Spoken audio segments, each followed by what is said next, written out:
Les informations en détail. Le Premier ministre Moustapha Madbouli a mis l'accent sur l'importance de respecter les mesures préventives et les gestes barrières pour se protéger du coronavirus et éviter de prendre des décisions strictes susceptibles de nuire au niveau économique à quelques catégories du peuple.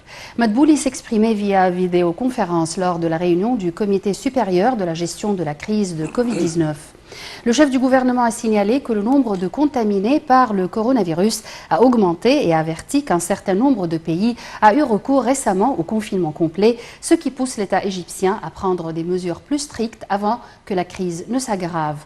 Dans ce contexte, le Premier ministre a affirmé l'importance d'exiger des amendes de tous ceux qui ne portent pas de masque dans les moyens de transport public et dans les administrations publiques et les centres commerciaux. Lancement de la deuxième phase des élections législatives à l'étranger.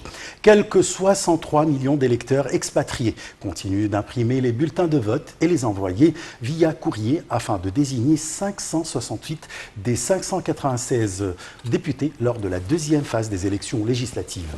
Les ambassades et les missions diplomatiques doivent recevoir les enveloppes le 4, le 5 et le 6 novembre.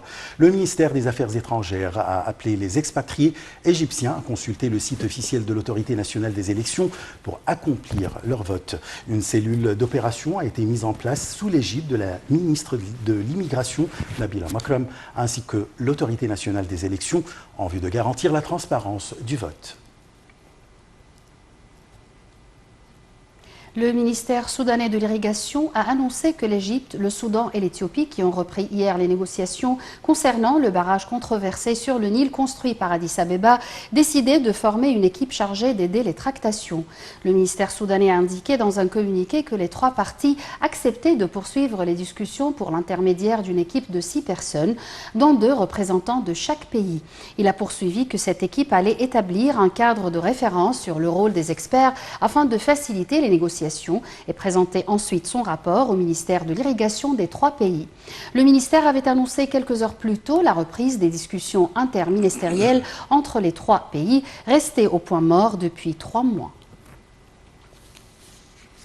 Le ministère égyptien de la Santé a recensé hier 181 nouveaux cas de coronavirus et 12 décès, portant le bilan des morts dû à la pandémie à 6278. Le ministère de la Santé a ajouté que le nombre de personnes guéries depuis l'apparition du Covid-19 en Égypte s'est élevé à 99 555. Et frappé de plein fouet par la deuxième vague de l'épidémie de coronavirus qui a déjà